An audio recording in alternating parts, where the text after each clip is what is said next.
Hello and welcome to the Bestseller Experiment, where we continue to discover what makes a bestseller and inspire you to start, finish and publish your book. I'm Mark Stay. And I am Mark DeVoe, and welcome, writers all around the world. We're so grateful to have you here with us today for what is our 300 and blah, blah, blah episode. We are absolutely... we've lost count, folks. We've absolutely lost count. But we haven't lost count of all our wonderful patrons and academates. And this week, we would like to thank Phil Oddy and also Sherry Enright, who have joined the masses of people that are supporting this podcast. If you would love to support the Bestseller Experiment, keep this show on the road, please pop along to bestsellerexperiment.com/support and find out about all the amazing goodies that you can get on top of what you get every week with me and Mark waffling on about everything to do with writing. And this week, Mr. Stay, we had something very interesting happen, didn't we? You had a very special evening with one of our favourite friends of the podcast. Yeah, I had a wonderful event, postponed from last year because I had COVID. So it was supposed to come out the week my book came out, but it happened last week. A wonderful event at Waterstones in Canterbury with the one, the only, there'll never be another, Mr. Ben Aronovich. And we were there to celebrate. Originally, it was supposed to be, we were going to celebrate 10 years of the Rivers of London, and now we're celebrating 11 years of the Rivers of London. So it doesn't have quite the same ring to it, but it was great. We had a full house, really great crowd. I sold all but 2 of my books, which was ace. Wow, you bought 3? Very good. Sorry, Thank I you. couldn't help it. No, I know you bought hundreds. Mark. But it was great. And here's the thing. Ben has mellowed. Ben really? has mellowed. Or you're the one who wound him up. I'm just saying. Oh. He was, mellow and wise and generous, and it was a brilliant evening. Though it was really good fun. Probably the latter, Mark. I take full responsibility for the Bryan Cranston interview, for the Ben Aronovich interview, and everything else that ever happened. It was dodgy. That's great. So tell me about reflecting back 11 years, River of London, that was really the start of it all for Ben, really was, in terms of book writing. He'd done a lot of stuff before then, Doctor Who and all kinds, but... Yeah. Well, it's it was a life changer for him. And what I'd forgotten, I don't know if he mentioned this when we spoke to him, but he was saying that, he was, in his words, he said he was facing bankruptcy. He couldn't pay, his rent. He couldn't, he was running out of money. So he got on with it, and he wrote something that became, a phenomenon. And, there are now books and comic books and all kinds of incredible stuff. Now, it was filmed and is being edited at the moment, and then it'll be legaled, and then it'll go... then it'll go on YouTube. It's not... People have said, is it an official podcast thing? It's not, but once the video is live, we'll share it far and wide so you can all enjoy that. But it was really good fun. It was really good to see him again. It was his first event since, I think, October or September last year. And it was nice because the publicist afterwards said it's kind of restored our faith in bookshop events, because it was the staff at Waterstones in Canterbury. My goodness, they're such a well-oiled event machine. They you turn around and suddenly there's all these over 100 chairs out, and then we do the event and you look down, sign some books, you look up, all the chairs have gone. It's so smoothly run. It's just fantastic. It feels so nice to be back doing those kind of events. Now, I do have to ask, Mark, on behalf of all our podcast listeners around the world that couldn't make it to the event, did it come up? Long-time listeners will know what I'm talking about. Was it reference? Just one tiny reference, tiny reference, and it was just and it was one of these things. A couple of people tittered in the audience, they know. But yeah, just very, very briefly. So no, like I say, he's mellowed, man. He's mellowed, and it must be really nice. I think one of the things that COVID has given us is an appreciation for what used to be a normal thing, like go and listen to an author, event, book sign. And I think having been denied that, it's a bit like people who've gone back to the cinema, it's like, oh my gosh, I miss this. I love this. And it does make you appreciate some of the amazing things that are, we used to take for granted. So yeah, it's so good. It's so good to be back. 100% agree. 100% agree. And I love meeting readers and signing stuff and, just having chats with people and meeting new readers. People came for Ben. Let's be honest here. People came for Ben, and I managed to pick up a few new readers along the way.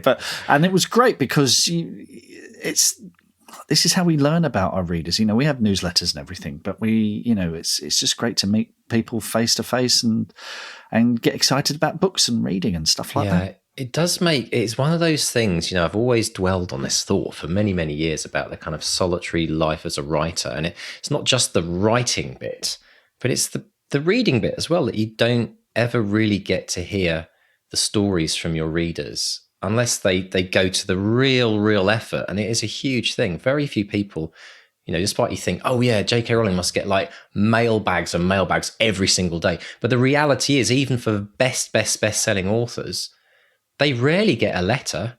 They might get an email. I think a lot of people think that because they're so successful or because they're this big name, that they're untouchable or unapproachable. But I did this experiment and I've talked about it. You've done it a lot. I've done it and it worked. Terry Pratchett, I got a response within 24 hours, emailed him. I did it with... probably 4 or 5 different authors. Did you do Tom Clancy? Tom Clancy was the first in 1994, because that was when he had an AOL address and email was just starting. And I thought, I wonder what happens.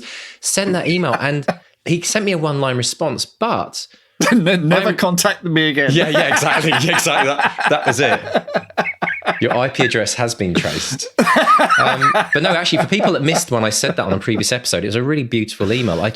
I was reaching out to lots of different successful people to ask them what it was that drove them to do the thing that they did, and what do they think looking back, what was the thing. And I said to Tom Clancy, I asked him, what drove you to kind of want to be an author and write a book and publish and be successful? And he simply said this one line. He said, I wanted to see my book on the shelf in a bookshop. That was it. That was his big driving goal. And I know for a lot of authors, that's the moment, isn't it? It's like it's so weird, because that's the first thing you ask of people who join the academy, isn't it? Yeah. So you think about it, that goes all the way. The academy goes all the way back to 1994, and you asking that question. Absolutely, because I think if you can actually visualize what that thing is that you would love to happen, it's the thing that gets you through those really difficult days, the days when you can't write, the days when you're not feeling motivated, and the days when you think it's never going to happen. It's that little voice in your head saying, yeah, but what if? And I always get that every time I walk into a bookshop or anywhere where I'm inspired. It just, something bubbles up inside me. And I think a lot of authors who are writing, they just need to go back to a bookstore once every couple of weeks, 2-3 weeks, and just go to that place where their book would be in the alphabet, and actually work out who they're going to be between. And we've said that on the academy, actually. You'd actually go then take a photo of yourself pointing at the place and share it, because it kind of makes it real. That is it's waiting for your book. It's not like, will my book be published? It's like, this slot on the shelf in this bookshop is waiting for my book, so I better bloody hurry up and write it. And it's kind of fun. But so much of this kind of stuff to talk about, because we have an amazing interview today, don't we? Well, talk about emailing people out the blue. Beth Miller just dropped us a line. There was no publicist. There was no, Beth Miller just got in touch and said, I'm not sure if I qualify as a bestseller. And as you'll listen to the interview, she clearly does qualify as a bestseller. But she's the author of 6 novels, 2 nonfiction books. One of the novels, Starstruck, has a lot in common with Back to Reality, which we talk about quite a bit. And her new book is The Woman Who Came Back to Life. And Beth is brilliant. She coaches writing. She's done all kinds of stuff. And we discuss leaving a book too long before coming back to write it again, and the perils and dangers thereof, developing writer instincts and being confident enough to say no, and why the spine of the story is so important to her. This is brilliant. And for all of you folks out there like me that have been writing things for years and never published, you're going to love this one. This is going to inspire you. So let's have a listen to Mark chatting to the lovely Beth Miller. Beth Miller, welcome to the Bestseller Experiment. How are you today? I'm good. Delighted to be here. Thank you, Mark. Oh, absolute pleasure. I just want to take you up on something before we jump in, because you sent us an email, saying, "Oh, I'd love to come on the show," and you said here, I'm not really a best-selling author, though my fourth novel, published by Bookouture in 2020, sold about 40,000 copies, as did one of my non-fiction books. Now, Beth, if one of my books had sold 40,000 copies, I commissioned a milliner to create a hat with a big neon sign that says best-selling author blinking on and off. And you've done it twice, so I think you're more than qualified to come on the show. Well, welcome to the show. But this is the thing: you've had an extraordinary career, haven't you? There are 6 books, 2 non-fiction books. You've been published by a number of different publishers. So yeah, it's going to be fun talking about your career. But let's start with a book that I think is going to be very close to the hearts of me and Mr. D, because it has quite a bit in common with Back to Reality. Tell us about Starstruck. Well, I loved reading Back to Reality after I read it after I'd written Starstruck, just getting that said straight away. Just for in lawyers, case. yes. Because there are some lawyers, there are some similarities. Well, Starstruck is about a woman who's a tribute artist, a small-time tribute artist who performs as the world's most fabulous star, who's called Epiphany. And then one day they swap places. That's not a spoiler. It kind of happens pretty much straight away. But the inspiration for it came from several places. I love tribute acts. I've always loved tribute acts very much. And there was a great thing on the Graham Norton show a few years ago where he had this segment, which is on YouTube. It's totally brilliant, where Adele takes part. So have you seen this? She takes part wearing prosthetics in an Adele looky-likey competition. Yeah. And I absolutely adored it. And I especially loved that none of the other Adeles who'd obviously, studied her hugely, knew her as probably better than she knew herself, but none of them knew it was her until the moment she started singing. Yeah. And a shiver went up my spine. I was like, oh, that there's something that can't be faked. Yeah. And so that was one of the inspirations for it. And I just thought, what would happen if a tribute artist and the person that she portrays did swap places? Would people know? Would people know it wasn't the famous artiste? But I was almost more interested in would people know that the sort of small town tribute act they were expecting was actually the famous star? So that's kind of what got me excited about writing it. I don't know if you had the same problem we had, because whenever you write about the rich and the famous, particularly pop stars and movie stars, truth is always stranger than fiction. We researched, the sort of the mega divas out there and the sort of things that they do. And you just think, we couldn't put that into a book. No one would ever believe it. I mean, did you have the same thing? A little bit. I mean, I think, Diamond in yours is maybe she is a bit more extreme than my Epiphany, who's very controlled, she doesn't have scandal. She's sort of, I was sort of slightly basing her on Beyonce, who knows, like the world's most professional person.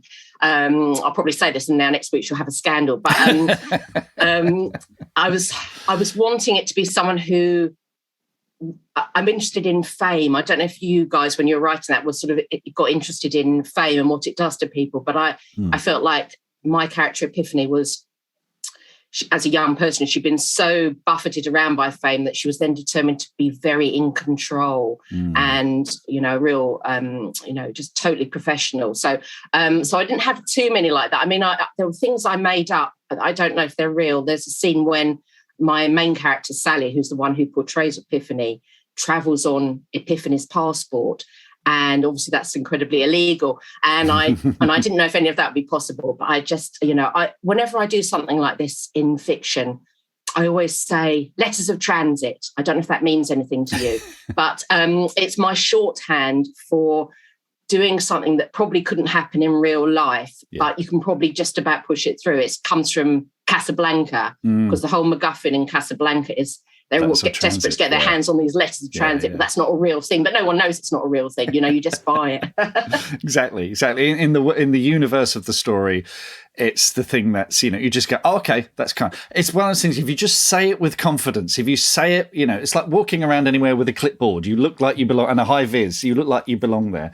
And actually so much of writing is about that, isn't it? Just saying, yeah, this is the thing. And the reader goes, oh, okay. If you show just a little chink of doubt, they'll pounce on you. But it's having that brazen confidence, which is a lot to do with being famous as well, isn't it? But it's it's fantastic.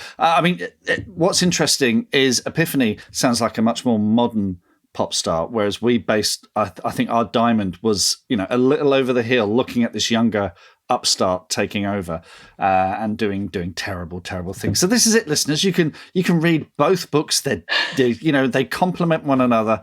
But yeah, we have a sort of Bardo State ley lines, cross universe kind of thing going on. So I'm sure one day they will clash into each other. And awful I'd love to see that. That's fan fiction alert. Get out there, folks. Someone else write this. But you've got a new book out as well, The Woman Who Came Back to Life, which is a bit different. Tell us about The Woman Who Came Back to Life. Yes. In fact, Starstruck was the aberration because I mostly my books have been women's commercial, more or less. And Starstruck was unusual in that it was more of a comic novel. But yes, if you read Starstruck first and then read The Woman Who Came Back to Life, you would be thinking, oh, she's really lost her sense of humour. Although slightly bafflingly, one of the Amazon categories for The Woman Who Came Back to Life is humorous literary fiction, which worries me because I think if someone buys it thinking they're in for a good laugh, they're going to be a bit traumatised. So this is about an older woman. I like writing about older women, actually, who is currently, as the book opens, leading a very quiet, austere life in a lovely little cottage in the middle of a wood in France with her husband, who's kind of cut off ties from her family and her previous life in the UK. And then, it's a novel. So, of course, life comes crashing in, forcing her to kind of reevaluate just about everything. So it's, I suppose, coming of age is obviously something that's always used about young people growing up, but this is a woman who's 52, but I still feel in some ways it's a coming of age novel. It's about her reckoning with a lot of things that she pushed away. And there's sort of slow reveals about what was really going on in her life. And it's very much about her relationship with her father, who it was a very difficult relationship. And there's a lot of things about that. So, yes, I wouldn't say it's not a rollicking, roaring out loud book, but it's, people have sort of said, it's very emotional and the emotions are very real. And it's very, I think people are finding it sort of quite resonating with sort of, if you've ever had any stuff going on in your family, which pretty much everyone has, then I think people find it quite resonant. So I'm glad about that.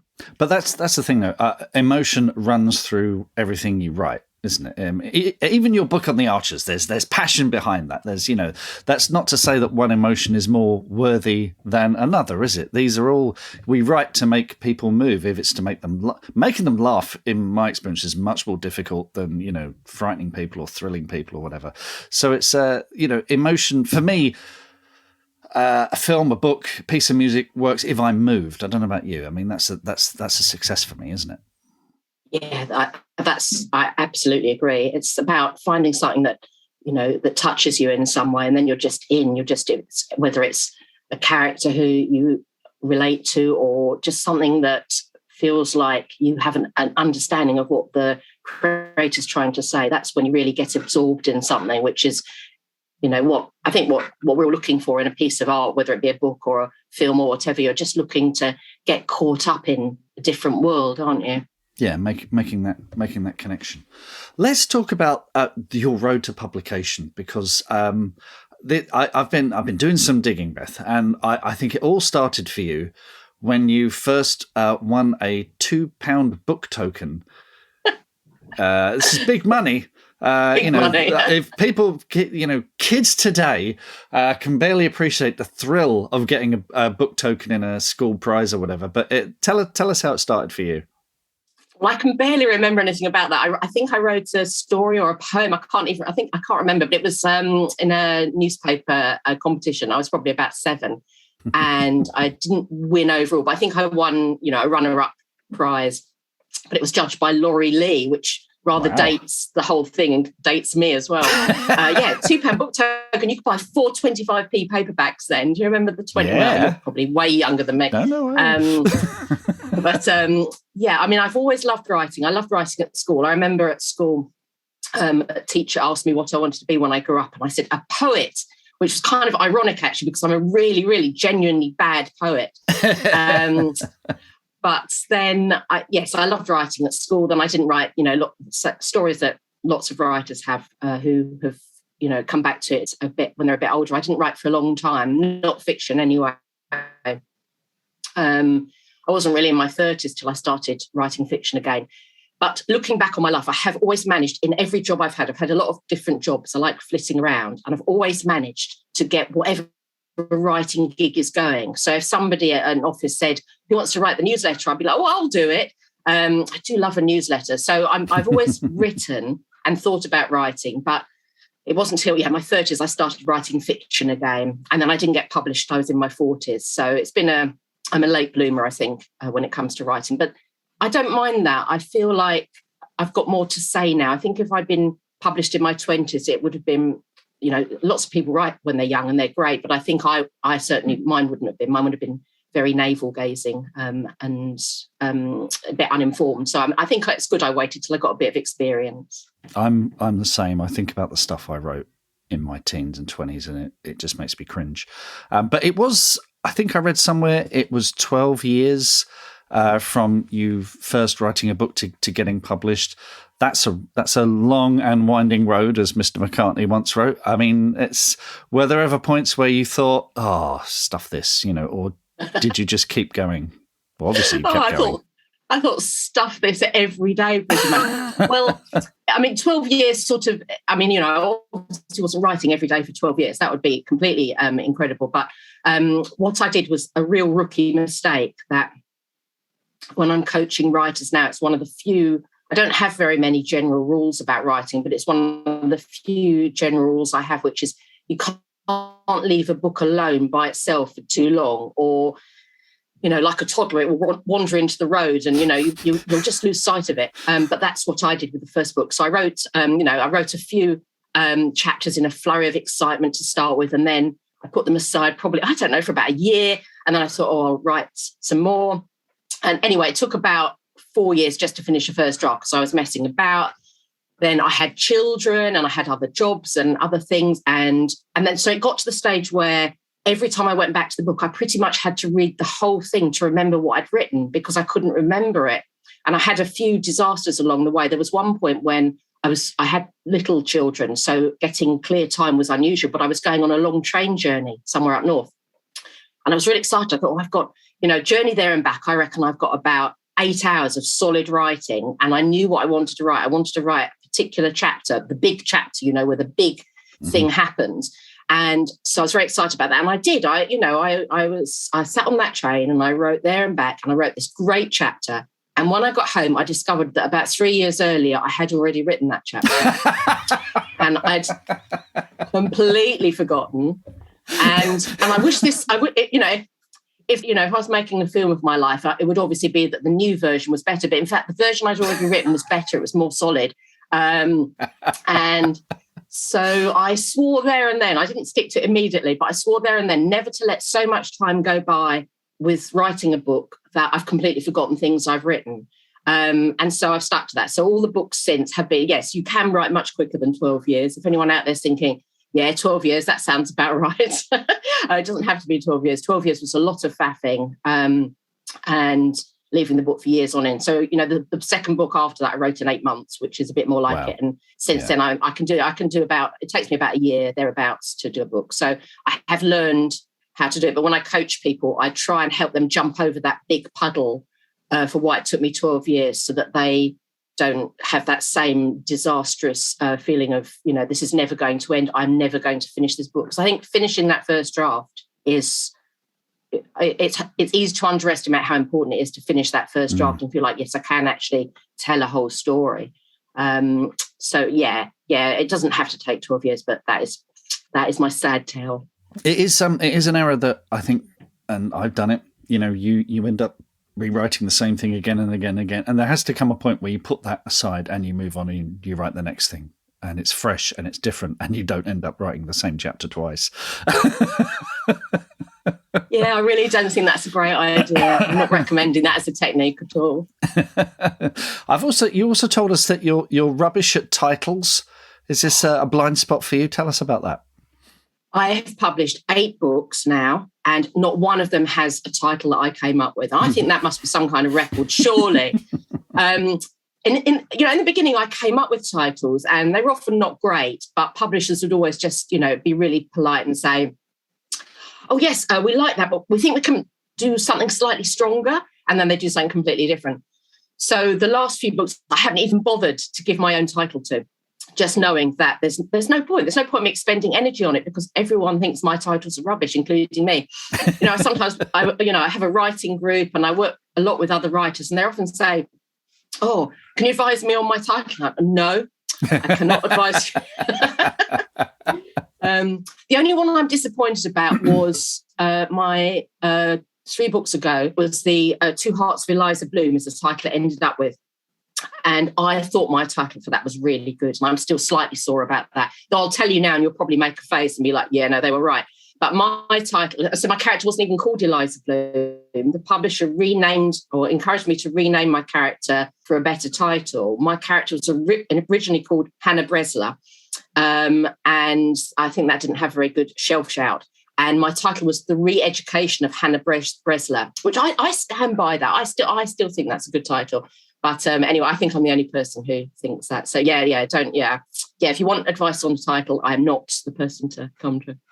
That's interesting because that first, what is that first name more personal to you? Is it because renaming a character as well that late in the day can really discombobulate an author, can't it? Because I'm sure you've done panels and Q&As and authors where you might have come this close or actually refer to them as Hannah, and then you've got to think, oh no, it's Eliza.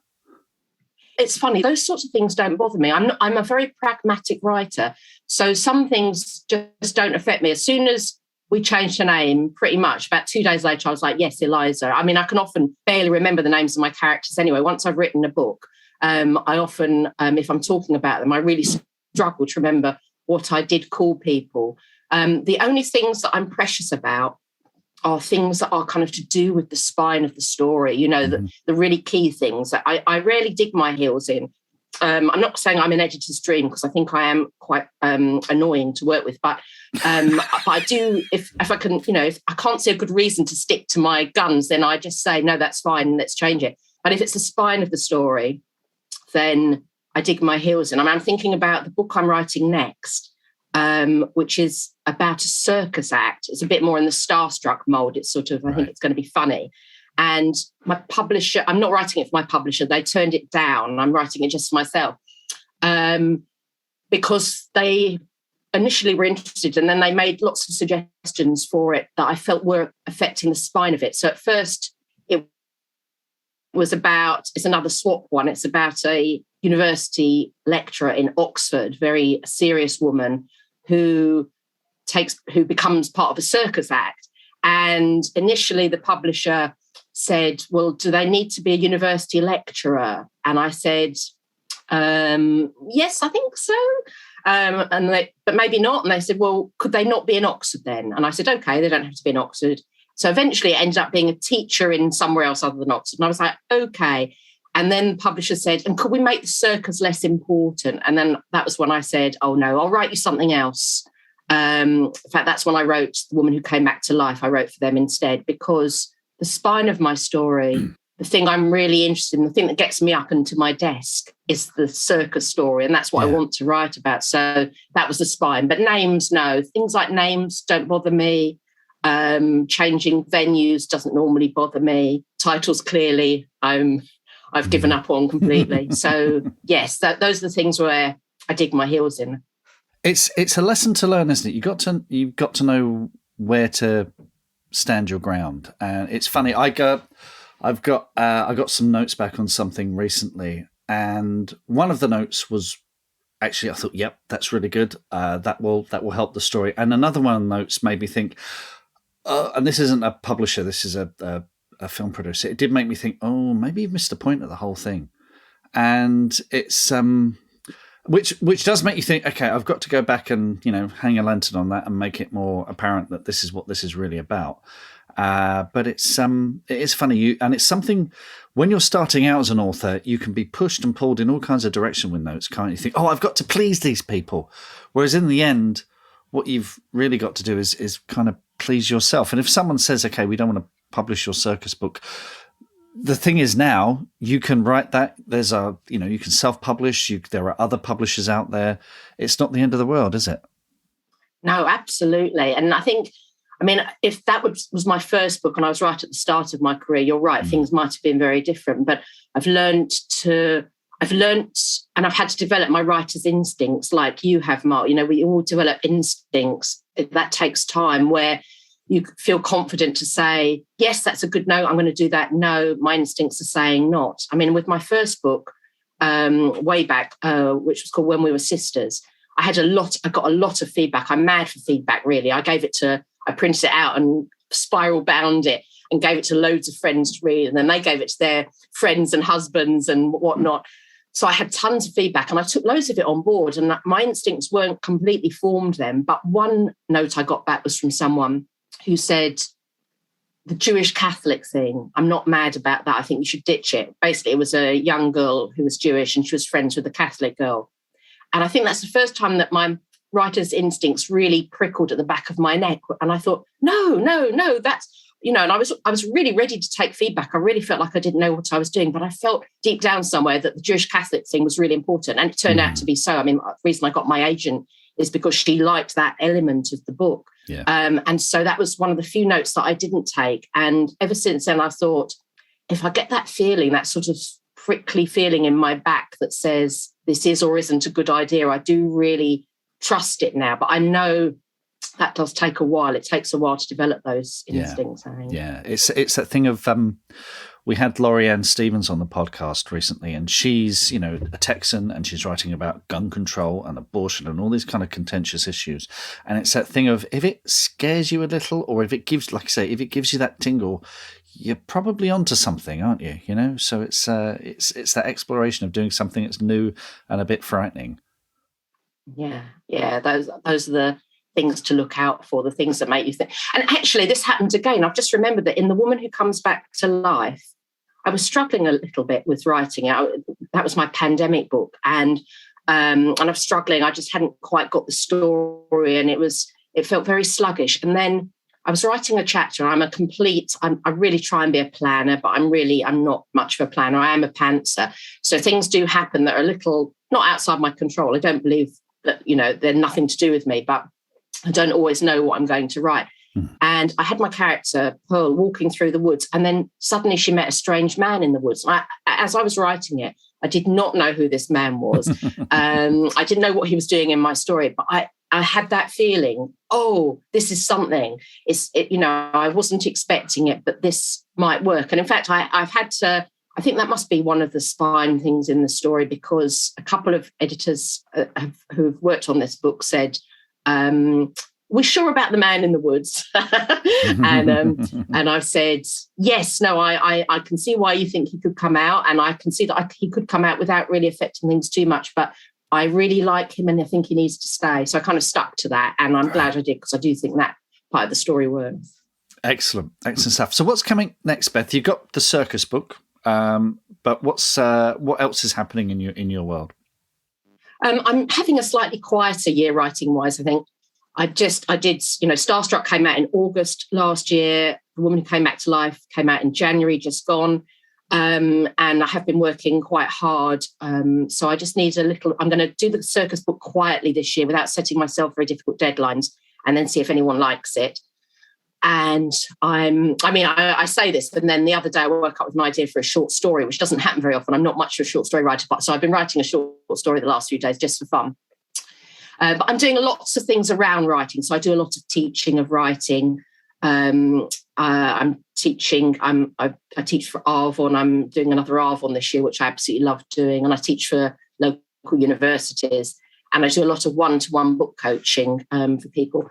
And I'm also a Royal Literary Fund Fellow at Brighton University, which is a brilliant job. You do 2 days a week, and you basically just meet with students who can be in any discipline at all to help them with their writing. So I see a lot of students who they probably started doing their course because they thought, hooray, I don't have to write essays, like mathematicians and nurses. I see a lot of nurses. And then to their horror, they've got to write essays. So they maybe don't know where to start. You know, they're brilliant nurses, brilliant mathematicians, but maybe they're not so comfortable with writing. So I love that. I'm learning so many different things. I feel like there's one nursing essay, which I've seen about 8 nursing students who write an essay, and I feel sure I could write that essay now. It's just really interesting. I'm just seeing lots of different disciplines, artists and scientists. So that's a great job. That's 2 days a week, and that's keeping my brain active. So I think, quiet year of writing my circus book just quietly and seeing what happens. And of course, obviously, if any one suddenly says they want to make a film of Starstruck, then I will be all over that. So there's no fear about. But strangely, that I keep refreshing my email, but no one has yet, Mark. I don't know why. It's baffling, isn't it? Talking about it, I just saw you tweet something just the other day, and you said, just bought my own book by mistake while wildly refreshing the page to look at its ranking. This is, I think a lot of authors can relate to that. I don't think I've ever bought my own book by mistake, but tell us how that happened.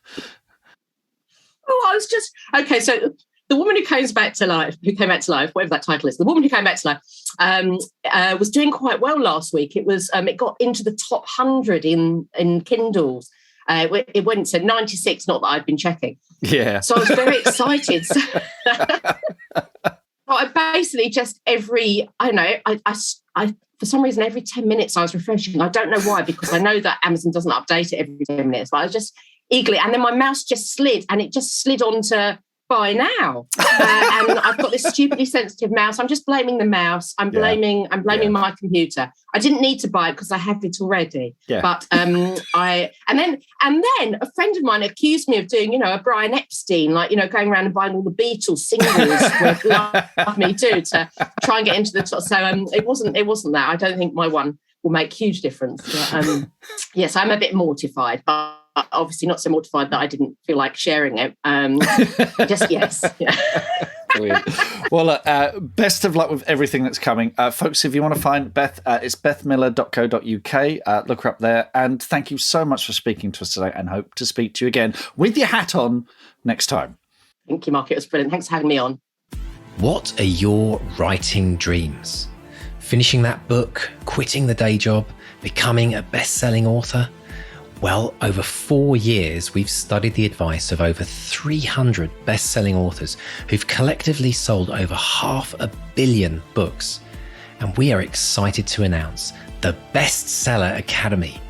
If you're ready to take your writing to the next level with accountability, craft, and coaching, your bestseller dreams are now only a click away.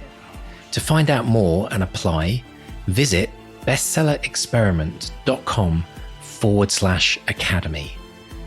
That's bestsellerexperiment.com/academy.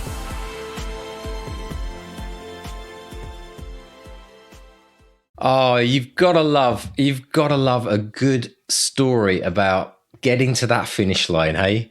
What an absolute trooper Beth is. Like, she really went round the houses, didn't she? But she got there in the end, and now nothing can stop her, it feels like. Round the houses in a train, on a long train journey.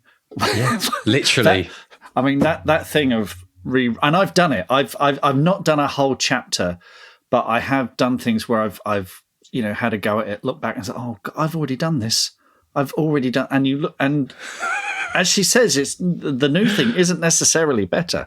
And I know there will be people out there who maybe through some terrible IT disaster or whatever have lost a chapter or a whole novel or whatever, and have gone back and had to start from scratch. And so it's always back up, people. Always back up.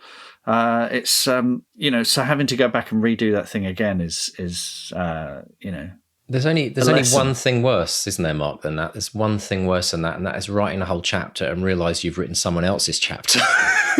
Like, whoops. Because that happens in music. You listen to a piece of music and you get this great melody or a chord progression in your head. And then 3 weeks later, you're sitting messing around and noodling with something, and you come up with this most mind-blowing chord progression, and you start and you do the whole track. And then 3 days later, you go back to your playlist and you think, oh, hang on a minute. It's the same blooming melody. And but it is fascinating. And I think it's a really important lesson for all of us to remember. I mean, Ben, talking to Ben Aronovich, he always mentioned that one of my favorite quotes of the whole podcast, if you don't continue to write, frequently, your characters will get bored and leave.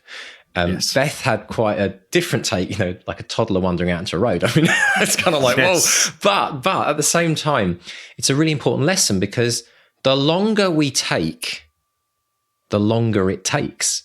I mean, I know it's silly to say, but there's lots of additional things like rewriting the same chapter that just add even more time. So it's about getting your head down and cracking on with it and keeping yourself in the story as the writer. Because I think we get bored, actually, don't we, if we go back to something and it's lost its momentum. It's like, how do we bring ourselves back to life as the writer? Yeah, absolutely. This is very much on my mind at the moment, in that one, I'm starting the next Woodville book. So I just this morning started the first work on that. And also I had the opportunity to work on a TV project and had to put something aside to do that. So now I'm going to have to go back to that thing that I put aside. And that, it's not ideal, but when opportunity knocks, you have to go for it. So I've now got to go back to that thing and sort of, pump some life back into it and see if I can get that up and running again. I'm pretty sure I can. I was excited about it when I was working on it, but it comes with the territory, I guess. In some ways, it is a good acid test for the book if you do come back to something and you do get energized about it. I think that's a good sign in some ways, but it's better to kind of just be energized throughout the whole. It's always tricky though, because if you're in the middle of, say, a first draft, we know what first drafts are like. They are imperfect at best, and if you're coming back to it, and when you're in the middle of a first draft, you're all excited, you're giddy, you're moving forwards, you're and you worry about the second draft later on. Just get on the page, get it down. But if you step away from it and come back to it, and then you do have to read it all over again, there is a part thinking, oh, is this as good as I thought it was? Was I just fooling myself? So you do kind of have to get over yourself and get back into it and, try and drum up that enthusiasm again, which is why it's so important to keep that momentum going. I do think there's also a tendency that as something ages with you, as the longer it is since you've read it or you've been a part of it, the more critical you become of it, because you kind of have moved on from that stage of your life. And I've said this all the time in music. People always say, well, I wrote a track 5 years ago and I don't think I'm going to put it out because it's 5 years old. And I said, how old is it to the person that hears it at the weekend on Spotify? How old is it? And they said, well, it's like 1 day old. I said, yeah, exactly. You've got to realize there is a kind of psychological thing that happens. I don't know what we'd call it. Like, there's probably some term out there someone's going to email us about, but like to do with something aging, whereas things like wines and cheeses get better, do books get worse, right? And so we become more critical because we've probably moved on as a writer as well. And our writing, there's probably more work to do on an older novel because we're thinking, oh God, this really needs a lot of a new work. I've got new eyes on it. But it is an interesting one, isn't it? I think it's I was having a conversation with a writer friend yesterday, and he has worked in hospitals for the last couple of years. So you can imagine what that's been like. Very, very stressful, kind of frontline worker. And he hasn't had a headspace to write. Now, he's already published 2 fantasy novels, and he needs to finish the third. But he's had that thing of, I've now got to go back and reread those and make notes and then think about the third novel. But the other thing is, while he's been working these last 2 years, the idea for a completely new, different novel came along. And I said to him, you know what? Write what makes you happy. Write that novel that has nothing to do with the others. Because I think if you jump into that and it's fun and it gives you joy and you rediscover the fun of writing and the ups and downs and everything, that's going to be that. Once you've gone through that, you're then much more likely to have the momentum to tackle that third book when that comes along. And I think, if writing is making you miserable or unhappy, then write something else.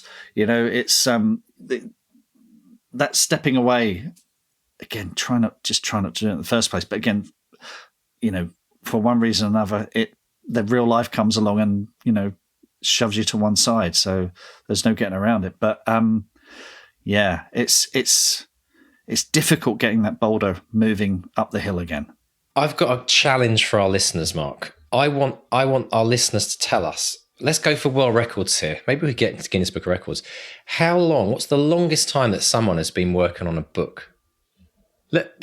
Email us, tell us. Like, I want to see how crazy some of these years are. So we'll compile them, and we'll do, if we get a couple of them, we'll give you the top 3, and we'll do a special countdown. But I'm curious, but we also want to know about the ones that you've been working on and still haven't finished. Okay, but I also want to know the longest ones that have actually now been published, and tell us what happened as well. I think it'd be really interesting, because I think this is a real common thing. I think if we were to do a survey across the world's authors, writers, and writers who don't believe they're writers yet, I think that we would find that the vast majority of people are in this boat, because I think the people that finish books, they're the ones that finish marathons. It's like they're a very, very small percentage of writers out there. So I think we're talking to the masses here. And I, for one, I completely appreciate it, because it's harder than it ever has been, I think, to finish a book, because we've got so many distractions in our life, extra distractions than we used to. But we're also busier than we ever have been, because our lives, I think, generally have got more complicated. I think there are more things to compete with writing.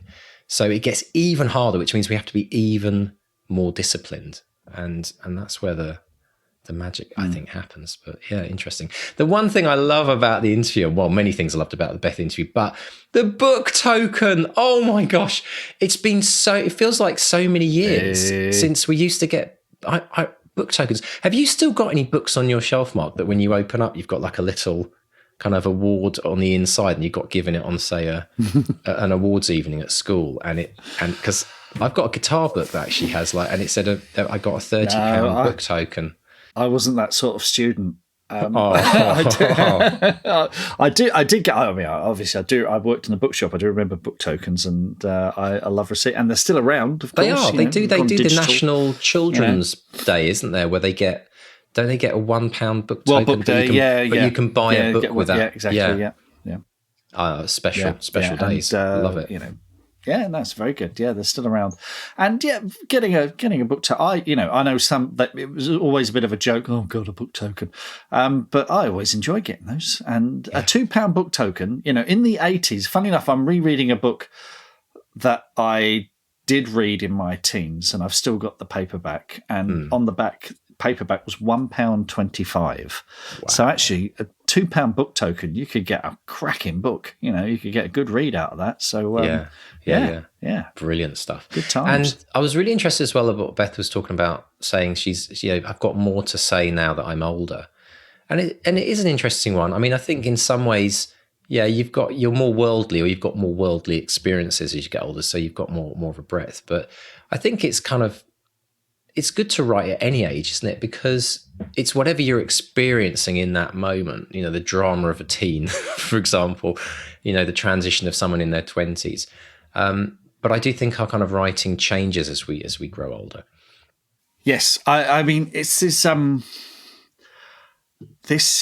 a debate that could go on and on and on. I mean, you should always listen to youth. You should always listen to their perspective. They've always got a fresh new perspective on the world around us. They've got something new to say. They would have seen things that we haven't seen before. Now, how comfortable would they be about publishing some of that stuff, as it can come back to, haunt you perhaps? I don't know. So I don't know. I would encourage everyone young to write. Absolutely, no question. Would I encourage them to publish? Again, I mean, like Beth, I've got stuff from my youth that's just terrible. It's just not good writing, But it's how I learned. I learned by my mistake. I've always said writing is the process of being a little less rubbish each time. You're never going to perfect it, but each time is a little less rubbish than the last time, because you've learned something and you carry it forward. So I have seen careers of authors made more difficult because they became, this 17-year-old has got a big 6-figure book deal and they're published, And the trouble is that's just such a red flag to critics who tear into the poor kids, and it can be really traumatizing and really, really difficult and unfair. But that's the world around us, and I would hate to see someone's career nipped in the bud simply because they went out too soon.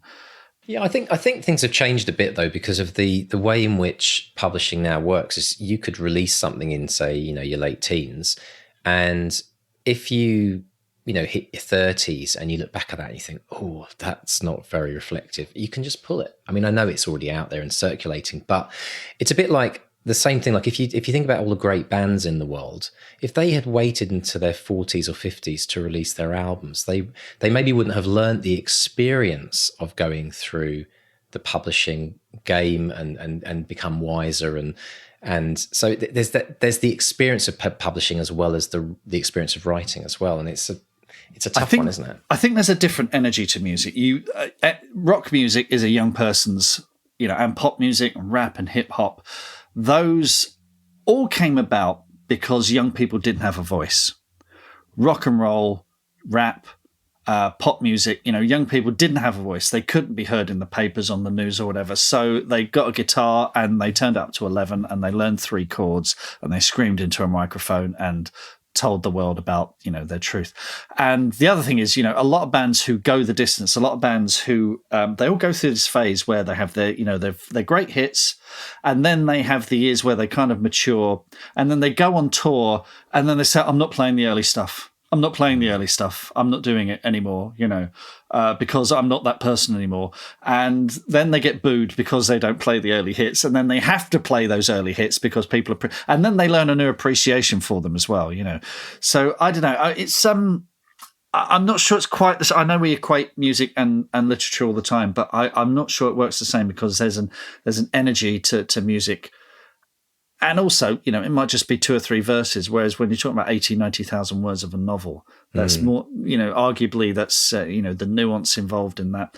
And yes, you can pull the book, but those Goodreads reviews will be around for as long as Goodreads is around, Yeah, so and they'll always be there. My daughter's writing at the moment. She's 22. She's learning her craft. And there are places like Wattpad or whatever where you can put it out there. You can share it amongst your friends. But I don't know. I would just, I would hesitate to put anything out there unless you're an absolute stone cold genius, and that's fine. But be interesting to look at some of the age. I know that having worked in like traditional publishing for many years, you've probably seen, firsthand some of the disasters that have unfolded, and some of those, like, the kind of the teen writers that never got, managed to carry on that success they had. I think what's different now is there's almost the same in the music industry as well. It's this idea that as an indie writer, the only way you gain experience is learned by doing it. I mean, obviously learned by writing it, but also learned by publishing. And you have to build up your thick skin at some point. Whether you put a book out when you're 30 or 40, you're going to get those 1-star reviews. You might not get as many if your writing's better, obviously, but there's a lot of other things, I think, in the indie world that people have to consider the benefits of just going and doing it. And I'm very much a kind of like, just go for it, learn from it. It's never going to be perfect. Does it make your 3rd book more amazing than if that 3rd book was your 1st book? I mean, possibly. So there's all those things to think about as well. But you're right. I mean, I think the challenge with the internet is stuff lives forever, doesn't it? Yeah. I mean, so stick it out under a pseudonym. Just stick it out. Yeah, under that's true. name, Yeah. And learn from that. But putting yourself, I mean, let's not forget, we're not digital natives. There's generations now who've known nothing but social media and can probably navigate it more than we can, but also know the dangers and perils of it and the cruelties that come from it. And so who are we to tell them what to do? But I don't know. I fear for anyone who puts their head above the parapet too soon, because it's Well, it's you mentioned Wattpad, and I've only really kind of got my head around it recently because my 12-year-old has actually got into it over the last year and absolutely loves it. She's into anime and she's reading tons and tons of anime fan fiction on Wattpad. she's almost reading as much as she's gaming now, which is like, get in. Still on a screen, but anyway.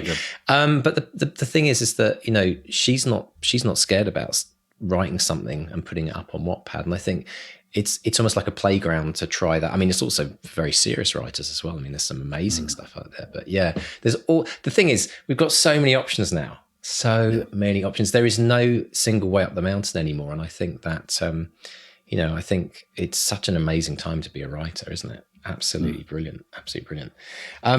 What about this idea, Mark, about being precious? Because I know that there's, Beth mentioned about how things like titles and character name changes, she would just kind of be quite happy to let. How do you feel about that? I mean, you must have had some of those kind of run-ins with editors. Yeah, it's I think she's right. You know, she talks about the spine of the story is the most important thing to her, and for me that equates to, you know, similarly like the you know, the central dramatic argument, the theme of the story, what the story is about. It's all very well saying, okay, can we set it in a different place? Can we do this? But if someone says, actually, I want it to be about something different, then you're like, well, I'm not going to spend a year of my life, 8 months of my life working on something just to please you. So let's find something else to work on. And that's, you know, again, if you're a young writer and you're keen and eager to please, you might not have the confidence to stand up and do that. And I've spoken about this before. I ended up working on a script for 2 years that made me deeply unhappy, but I just thought, oh, this is an opportunity to get a movie made. And it never happened because I just wasn't into it. I wasn't the right person for the job. So yeah, I think she's absolutely right to, you know, people can get precious about cover art, but I'm not a cover designer, so I'm happy to step back and let the experts step in there. When my editor and copy editor make suggestions, I always take those very, very seriously and give them, you know, due consideration. Doesn't mean I roll over for every one. Every now and then I think, no, I'm going to, you know, stand my ground on that one. And yeah, so we talked about developing a thicker skin. You also develop a confidence. You develop instincts. Like she said, you know, you develop writer instincts. You get this kind of spidey sense for what's right and what's wrong. And that comes about simply because the more you do it, the more you know who you are as a writer and where you're coming from and what your voice is and what the things you are passionate about. And if someone says, well, I don't quite like that, you have the confidence to say, well, it's worked for me before, or I know what I'm doing with this. Just, you know, hear me out. It does. You're right. I mean, I think you develop a bit of writer's confidence, or, you know, whatever world you're living in, the more you do of it, the more you realize that you don't need to accept the very first publishing offer you get. You don't need to sign up with the very first agent that actually shows interest. And I think, you know, we see that with a lot of longer time authors who've had that successes. And just the very fact that Beth would say, hey, why don't we work on something else? That's fascinating, isn't it? To actually just say, well, let's work on a different book together. I've never heard that said before out loud, but, you know, I think it's a confidence to say, well, you know, if this album's not working, let's try something else. So it's not something sometimes about the author, it's sometimes about the specific book, isn't it? Absolutely. Funny enough, I had a phone conversation yesterday. Now, I pitched this. There hasn't been an announcement yet, but I'm going to sneak this out. Simon & Schuster are doing 2 more Witches of Woodville books. Hasn't been announced. So, you know, congratulations. Don't tell anyone. I think there's going to be an announcement. So Brilliant. Much for the embargo. There's no embargo. I pitched a bunch of ideas to my editor, and so we had a list of ideas for the next couple of books, and we had a conversation about which ones she thought would sell, that she could pitch, that she could get the sales team excited about. That. So we had a shopping list, and so we had a long conversation going, actually, I like this about that, and I like that. Actually, it wasn't long at all. It was about 20 minutes. And we decided what the next book is going to be and what it's all going to be about. And that's great because that's, you know, we've worked on that together.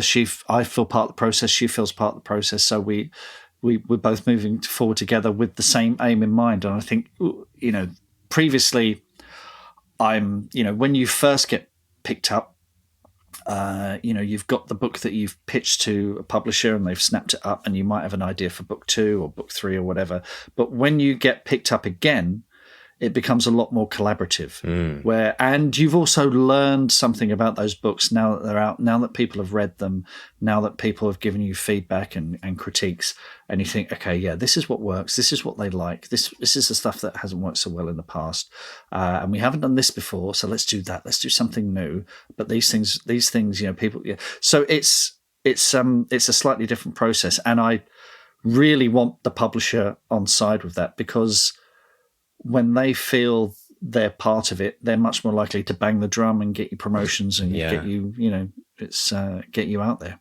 And you only get picked up again if the book's been successful as well. So there's also proof in the pudding that, the concepts have worked. There's a belief. I guess there's a kind of a belief in the author when you first take them on, but then there's a knowing, book 3, 4, and 5, that you've had, this is evolving and, it's been successful. Because, at the end of the day, they're a business as well, and they have to look at the numbers, isn't it? Right? So that's awesome. Fantastic news. You guys slipped that one out quietly. Well, I probably shouldn't be telling anyone this, but we'll snip it out if you get the old email, because we haven't actually signed anything yet. That's the thing. Well, it didn't stop them before sticking up your cover before you'd done the contract, right? So brilliant stuff, brilliant. I love it. And then just to finish off, I just love that story that Beth mentioned about accidentally buying her own book. Easily done. That one click on Amazon, absolutely the most dangerous button ever invented in e-commerce. How many people have done that? Goodness knows what shows up at some people's doors. I'm all for it. Yeah. Even worse, if your kid's been on your iPad, game over.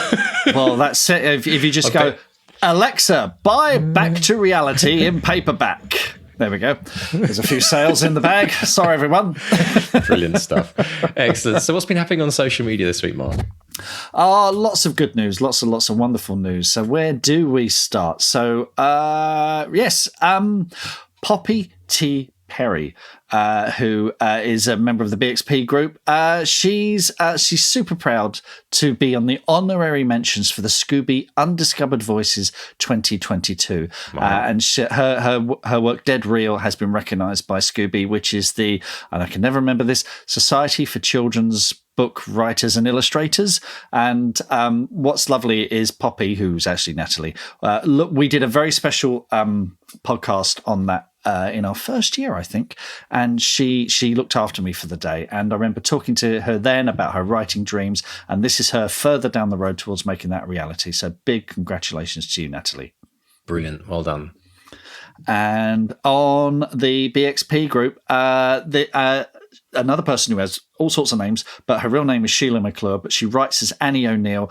She's an RNA, that's the Romantic Novelist Association. She's a finalist for their awards coming this year, and she's a finalist in the shorter romantic novel category. So big congratulations to Sheila for that as well. And fingers crossed. There's so many RNA successes in the BXP team, isn't there? It's just amazing.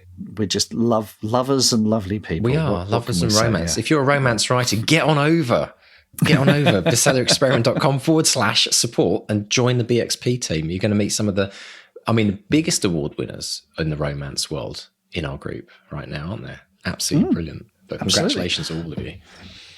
And then on the Academy, Becky Wade announced, she said, today I published book 2 in my YA trilogy. Hooray! Now back to writing book 3, which I'm hoping to complete in the Academy. And this is the Aura Jax series. And so book 2 is The Spark by R.J. Wade. And if you want to get started, why not check out book 1, which is Aura. A-U-R-A. Aura Jax book 1 by R.J. Wade. So huge congrats to Becky there, because book 2 in a trilogy, book 3 in a trilogy, it's all amazing stuff. Massive momentum there, Becky. Really, really great news. So yeah, if you've got good news, get in touch. Let us know your wins. Come and find us on social media. On Facebook, we're Bestseller Experiment. Twitter and Instagram, we're at BestsellerXP.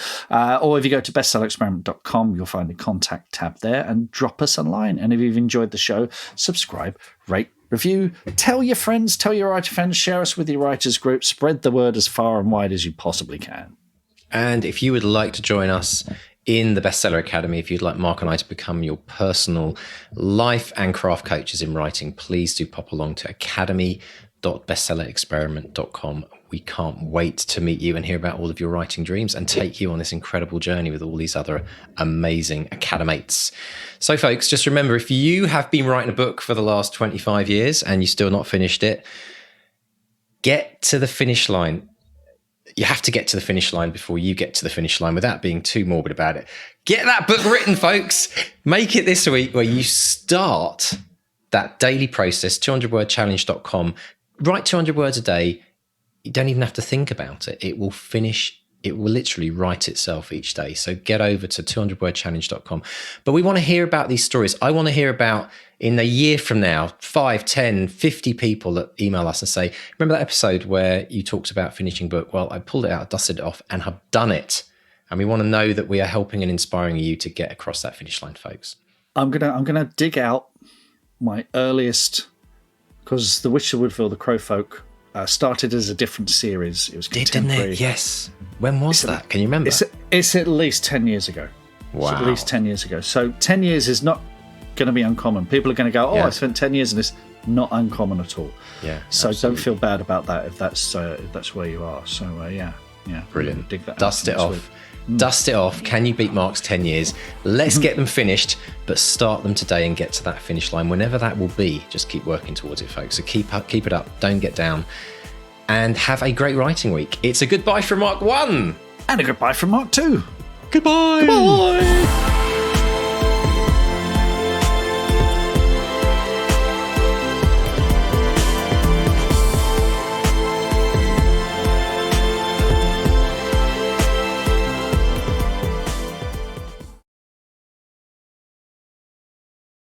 Hello and welcome to the Bestseller Experiment. We